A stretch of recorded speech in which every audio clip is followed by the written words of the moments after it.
Good morning student. Gayatri college के YouTube channel पर सभी विद्यार्थियों का स्वागत है।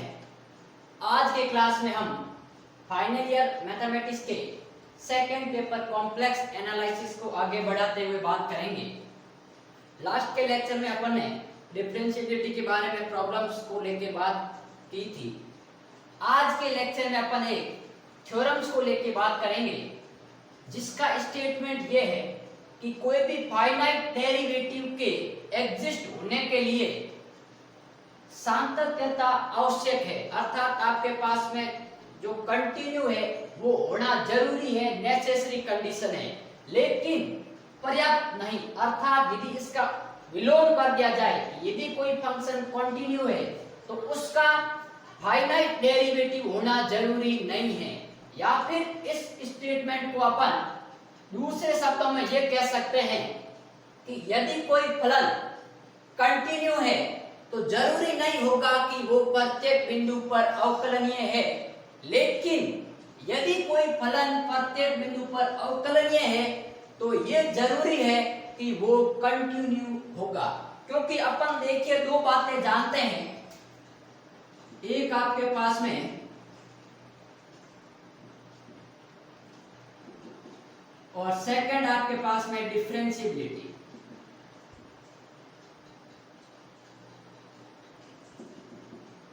ठीक है, अब यदि कोई फंक्शन डिफरेंशिएबल है तो ये कंटिन्यू, ये ऑलवेज होगा, लेकिन यदि कोई फंक्शन कंटिन्यू है तो ये आपके पास में डिफरेंशिएबल हो ये जरूरी नहीं है आपके पास में। Always not true.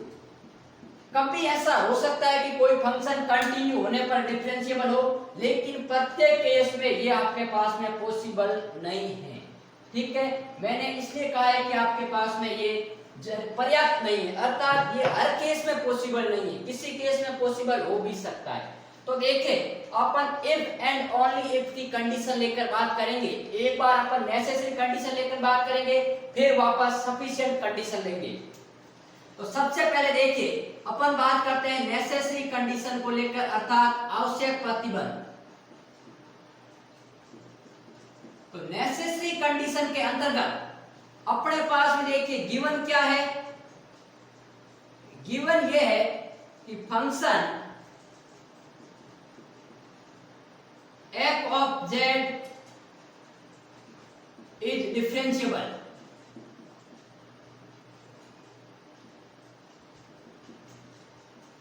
और अपन को प्रूव क्या करना है कि function is continuous.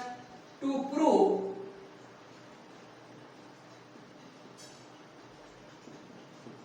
Function f of z is continuous.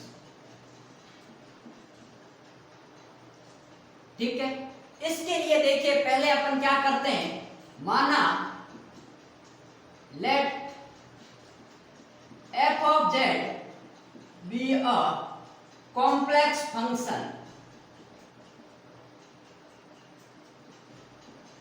ठीक है, अपन ने मान लिया कि f of z complex function है and z equal to z not be any point in complex plane. ठीक है, एक सम्मिश्र तल में z नॉट कोई बिंदु है और f of z एक सम्मिश्र फलन है। नेसेसरी कंडीशन ये है कि अपन को ये दिया गया है कि फाइनाइट डेरिवेटिव है, अर्थात फलन अवकलनीय है। अपन को प्रूव करना है कि जो यही फंक्शन होगा वो कंटिन्यूअस ऑलवेज होगा। ठीक है, तो देखिए लेके चलते हैं अपन। मैं एक टर्म लेके चलता हूं f of z minus f of z में। ठीक है, इसको अपन क्या लिख सकते हैं, ऐसा लिख सकते हैं क्या, f of z minus f of z naught upon z minus z not into z minus z not. ठीक है, मैंने इस फंक्शन के दोनों तरफ अर्थात ऊपर और नीचे z माइनस z नॉट का मल्टीप्लाई करवा दिया। कोई फर्क नहीं पड़ेगा क्योंकि सेम क्वांटिटी का डिवाइड भी कर रहा हूं और मल्टीप्लाई कर रहा हूं। अब देखिए मैं दोनों तरफ लिमिट ले रहा हूं। ऑन टेकिंग लिमिट, अब देखिए मैंने एक कोई पर्टिकुलर पॉइंट लिया है z नॉट, इसलिए अपन यहाँ लिमिट एक प्रत्येक पर्टिकुलर पॉइंट पर चेक करेंगे कंटिन्यूटी को। तो देखिए क्या होगा, limit z tends to Z naught, ये फंक्शन हो गया F of Z minus F of Z naught equals to limit Z tends to Z naught. अब देखिए इसके अंतर्गत क्या हो गया, F of Z minus F of Z naught upon Z minus Z naught into Z minus Z naught. अब देखिए 11th class में अपन ने अलजेब्रा ऑफ लिमिट पढ़ा था, जो आपके पास में सीमा होती है उसका बीजगणित, उसके अंतर्गत अपन ने पढ़ा था कि लिमिट आपके पास में f of x plus g of x होता है, उसकी वैल्यू होती है limit of f of x plus limit of g of x। इसी प्रकार लिमिट ऑफ, यदि अपन कोई फंक्शन का मल्टीप्लाई देखते हैं तो उसमें भी आपके पास में दोनों फंक्शन के लिए अलग अलग लिमिट अप्लाई होगी, limit of g of x। ठीक है, तो यहां पर दो फंक्शन मल्टीप्लाई में है, ये देखिए, तो इसके लिए अलग लिमिट अप्लाई होगी, इसके लिए अलग, अपन इसको अलग अलग लिख सकते हैं यूजिंग दिस प्रॉपर्टी। ठीक है, अब देखिए इसकी बात करें तो ये हो गया limit z tends to z naught f of z minus f of z naught upon z minus z naught into limit of z tends to z naught, ये हो गया देखिए z माइनस z नॉट। जब मैं इसमें apply करूंगा z की जगह z नॉट तो ये जीरो की तरफ टेंड्स करेगा, और यदि ध्यान से देखें तो ये फंक्शन किसको रिप्रेजेंट कर रहा है, derivative of f of z at the point z not, differentiability की डेफिनेशन को फुलफिल कर रहा है। तो ये हो गया देखिए f डैश z इनटू 0। ठीक बात, तो ये आपके पास में देखिए limit of z tends to z naught f of z minus f of z naught, और ये किसके बराबर आ गया, 0 के बराबर। अब मेरी बात सुनो, इतनी विधि में अलजेब्रा ऑफ लिमिट पुट करता हूं, यदि ये माइनस होगा तो यहां पर भी ये माइनस होता है, ये भी आपके पास में प्रॉपर्टी है। तो ये देखिए दो फंक्शन का माइनस है, इसके अंतर्गत मैं लिमिट पुट करूंगा तो अलग अलग लिमिट अप्लाई होगी, लेकिन यहां पर देखिए ये जो वैल्यू है वो किसी पर्टिकुलर पॉइंट पर फंक्शन की वैल्यू है, और ये आपके पास में कोई भी एक फिक्स राशि होगी, फिक्स क्वांटिटी होगी, तो उसमें यदि अपन लिमिट z नॉट रखेंगे तो कोई परिवर्तन नहीं आएगा। ठीक बात, तो अब देखिए इसको अपन लिख सकते हैं limit z minus z naught f of z minus f of z naught equal to 0। या यदि आप लिमिट लिखते भी हो तो कोई दिक्कत नहीं, तो ये वैल्यू आ जाएगी आपके पास में limit z tends to z naught f of z बराबर f of z naught.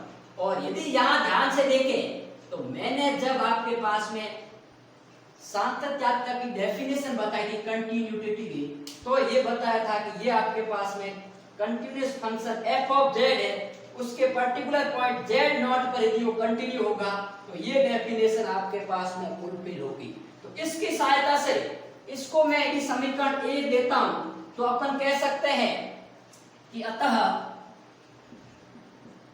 f of z है वो प्रत्येक बिंदु पर, या फिर आपके पास अपन ने पॉइंट लिया है f ऑफ z बिंदु z नॉट पर संतत है। ठीक है, ये तो अपन ने देख लिया। अब मैं इसका विलोम लूंगा, इसका कन्वर्स लूंगा। मैंने एक कंडीशन प्रूव कर ली कि जब फंक्शन डिफरेंशिएबल है तो वो कंटिन्यूअस होगा। अब मैं वापस उल्टा लेके चलूंगा कि कन्वर्स, कि फंक्शन जब कंटिन्यूअस है तो क्या वो हर केस में डिफरेंशिएबल होगा या नहीं। अपना स्टेटमेंट कहता है कि डिफरेंशिएबल नहीं होगा, तो अपन चेक करेंगे कि क्या वास्तव में ऐसा होता है। तो देखिए अब अपन बात करेंगे कन्वर्स कंडीशन को लेकर।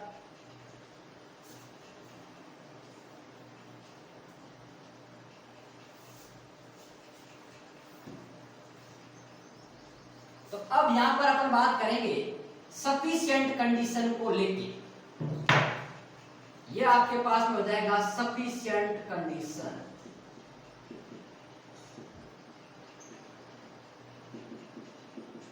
अब एक बात सुनो, यहां यदि आपके पास में नेसेसरी कंडीशन और सफिशिएंट कंडीशन नहीं भी लिखते हो तो भी चलेगा, लेकिन पहले आपके पास में ये करने के बाद में यहाँ लिखोगे बिलो, अर्थात उसका कन्वर्स पार्ट लिखना जरूरी है। उसके अंतर्गत क्या होगा, function F of Z is continuous, ठीक है, ये फंक्शन कंटिन्यूअस है।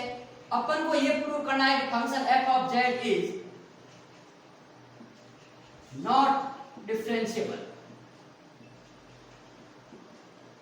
ठीक बात। ये अपन को दर्शाना है कि ये फंक्शन है वो आपके पास में प्रत्येक बिंदु पर डिफरेंशिएबल नहीं होगा। तो अब देखिए अपन बात करते हैं।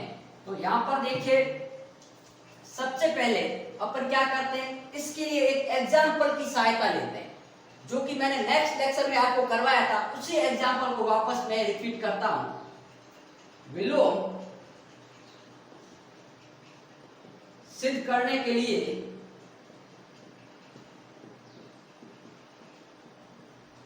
एक उदाहरण लेते हैं।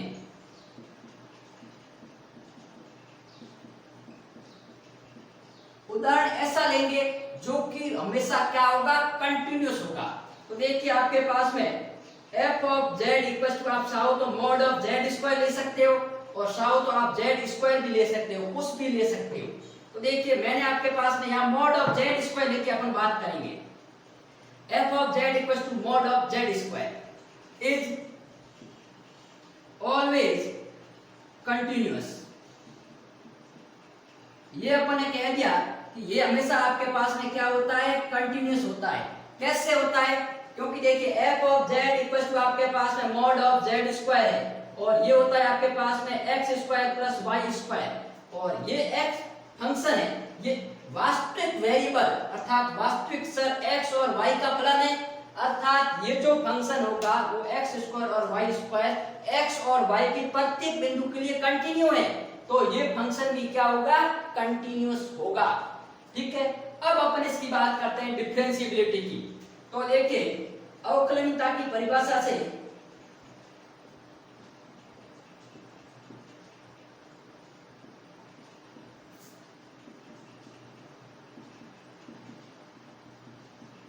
ठीक बात, क्या ले रहे हैं अपन को, कहना है कि वो हमेशा नहीं होता है, मतलब एवरीवेयर चेक करना है। तो देखिए एवरीवेयर के लिए अपन बात करते हैं यहाँ पर f dash z equals to limit of delta z tends to 0। मैं यहाँ एवरीवेयर वाली डिफरेंशिएबिलिटी की डेफिनेशन यूज कर रहा हूँ। f of z plus delta z minus f of z upon delta z, ठीक बात। अब देखिए इसी को अपन लेके चलते हैं limit delta z tends to 0। जब f of z equal to mod of z square है तो f of z plus delta z क्या होगा, mod of z plus delta z का whole square minus mod of z का whole square upon delta z। अब मैंने आपको जब कल भी एक क्वेश्चन करवाया था तब ये बताया था कि मॉड ऑफ z स्क्वायर है वो z इंटू z बार होता है। कैसे होता है ये आप कल के लेक्चर में देखोगे, मैंने इसको प्रूव करके बताया था।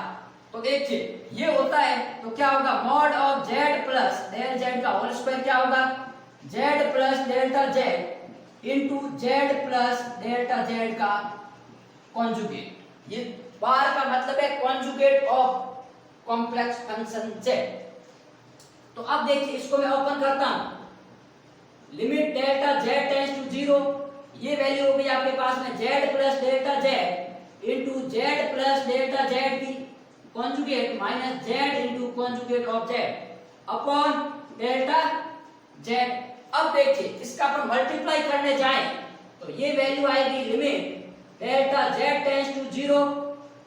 सबसे पहले एक बात और ध्यान दो, ये अपन ने प्रॉपर्टी में बताया था कि कोई भी कॉन्जुगेट की प्रॉपर्टी में ये आपके पास में अलग अलग के कॉन्जुगेट के बराबर होता है। z1 और z2 अपन ने दो कोई फंक्शन लिए थे और ये मैंने पूर्णतः कल के लेक्चर में भी समझाया था। तो देखिए इसको मैं लिख सकता हूं z प्लस z, ये यहां से मैंने लिख दिया। तो देखिए इसका इसके साथ मल्टीप्लाई तो क्या वैल्यू आएगी, z into Z bar plus z into delta z bar plus z bar into delta z और प्लस आपके पास में delta z into delta z bar minus z into z bar upon delta Z. तो ये term आपके पास है first term से कैंसिल आउट हो गई। अब अपन नेक्स्ट बात करते हैं यहां पे, ठीक है। तो देखिए F dash Z limit delta Z tends to 0, क्या क्या वैल्यू आएगी? सबसे पहले इससे ये टर्म कैंसिल आउट, तो ये वैल्यू आएगी जेड बार, ठीक बात। यहां पर ये वैल्यू आएगी प्लस का डेल्टा जेड बार और प्लस का ये टर्म आएगा आपके पास में जेड इंटू डेल्टा जेड बार अपॉन डेल्टा जेड। अब अपने पास वो बात आके फंस गई कि यदि मैं इसमें लिमिट अप्लाई करता हूं तो जब डेल्टा जेड टेंड्स टू 0 है तब कॉन्जुगेट ऑफ डेल्टा जेड भी 0 की तरफ टेंस करेगा, क्योंकि अपन ने कल कहा था कि डेल्टा जो जेड होता है वो होता है delta X plus iota delta Y और कॉन्जुगेट ऑफ डेल्टा जेड होगा वो delta X minus iota delta Y. जब ये 0 करेगा इसका मतलब क्या है, ये और ये 0 होगा, क्योंकि आयोटा कभी भी 0 नहीं हो सकता। उस केस में कॉन्जुगेट भी 0 की तरफ टेंस करेगा। अब देखिए यदि ये दोनों 0 की तरफ टेंस करते हैं तो ये 0/0 की फॉर्म बन रही है, ठीक है। कि व्हेन, चूंकि जब आपके पास में डेल्टा जेड टेंस टू 0 करेगा implies that conjugate of delta Z tends to 0 always. तो देखिए यहां पर ये 0/0 की फॉर्म बन रही है और इस फॉर्म को रिमूव करने के लिए मैं यहाँ दो केस लेकर बात करूंगा, दो पर्टिकुलर अपन बात करेंगे इस स्थितियों को लेकर। तो यहां पर देखिए now here consider two cases, ठीक है। पहला केस यह है कि जब वास्तविक अक्ष के अनुदेश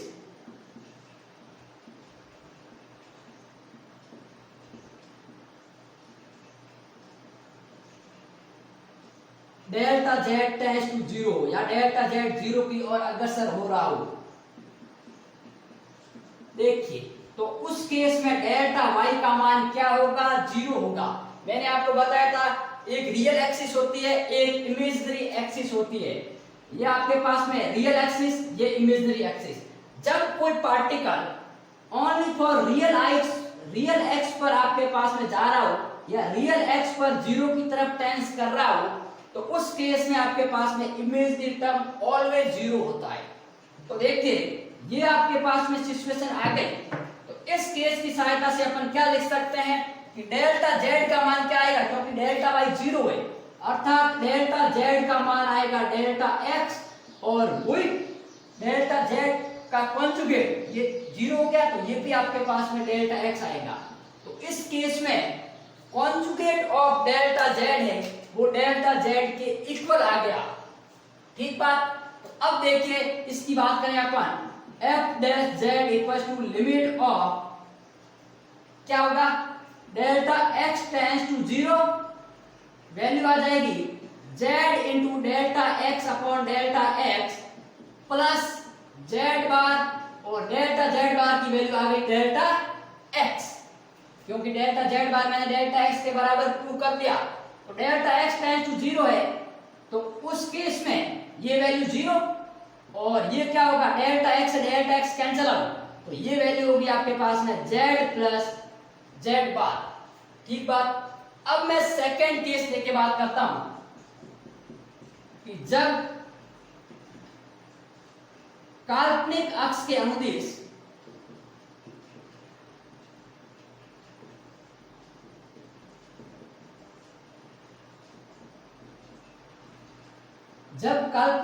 अनुदिश डेल्टा जेड है वो 0 की ओर अग्रसर हो रहा हो, तो जब अपन काल्पनिक अक्ष की बात करते हैं ओनली तो उस केस में रियल एक्स में जो भी डिफरेंस होगा वो क्या होगा, 0 होगा, क्योंकि अपन सिर्फ और सिर्फ काल्पनिक अक्ष की ओर अग्रसर हो रहे हैं। तो रियल एक्सिस में कोई भी परिवर्तन नहीं होगा और कोई भी परिवर्तन नहीं होगा तो डेल्टा एक्स क्या होगा, 0।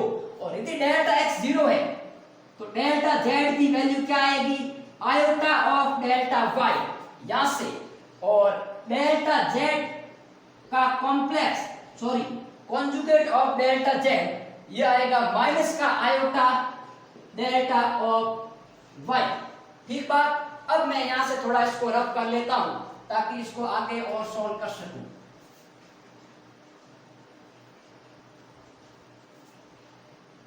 अब देखिए, यदि यहां अपन बात करें तो उस केस में एफ डैश जेड आएगा, वो क्या वैल्यू देगा? देखिए, लिमिट जब delta Z tends to zero तो डेल्टा एक्स जीरो हो गया, उस केस में डेल्टा वाई है वो जीरो की तरफ अग्रसर होगा। तो limit delta Y tends to zero, इसके साथ में देखिए मेरी बात सुनो, यहां पर इसमें कोई परिवर्तन आएगा नहीं। डेल्टा जेड बार किसके बराबर आएगा? Minus iota delta Y, minus iota delta Y plus Z into, देखिए ये डेल्टा जेड का कॉन्जुगेट है तो ये आपके पास में आएगा minus iota delta Y upon iota delta Y और प्लस आपके पास में जेड बार। ठीक बात। तो यदि डेल्टा वाई जीरो की तरफ टेंस करेगा तो ये वैल्यू जीरो और ये वैल्यू आपके पास देखिए माइनस वन बार कट गई, तो इसका जो रिजल्ट आएगा वो जेड बार माइनस जेड आएगा।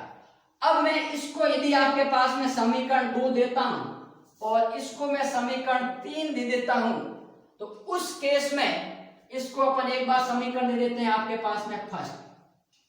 तो देखिए समीकरण 2 व 3 की सहायता से एफ डैश जेड का मान है वो अलग अलग आ रहा है। यहां पर देखिए जेड प्लस जेड बार आ रहा है, यहां जेड बार माइनस जेड आ रहा है, अर्थात इसकी जो लिमिट की वैल्यू है वो यूनिक नहीं आ रही है, अद्वितीय नहीं आ रही है। फाइनाइट तो आ रही है लेकिन आपके पास में अद्वितीय नहीं आ रही है।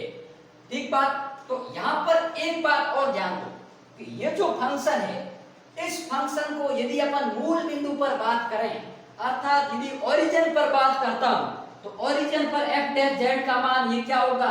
जीरो होगा, क्योंकि ओरिजिन मतलब आपके पास में क्या हो गया? जेड जीरो, और जेड जीरो का मतलब क्या है? X plus iota Y zero, implies that अपन कह सकते हैं कि जो ये 0,0 पॉइंट है मूल बिंदु है। ठीक बात। तो मूल बिंदु पर यदि बात करेंगे एफ डैश जेड का मान भी जीरो और एफ डैश जेड का मान यहां पर भी जीरो, तो ये जो कंडीशन है वो अपन के प्रत्येक बिंदु पर अवकलनीय नहीं है, ओनली फॉर एक पॉइंट पर अवकलनीय है, वो आपके पास में मूल बिंदु है। तो अतः फलन F of Z equal to mod of Z square is differentiable only at origin, ठीक है, and not differentiable everywhere।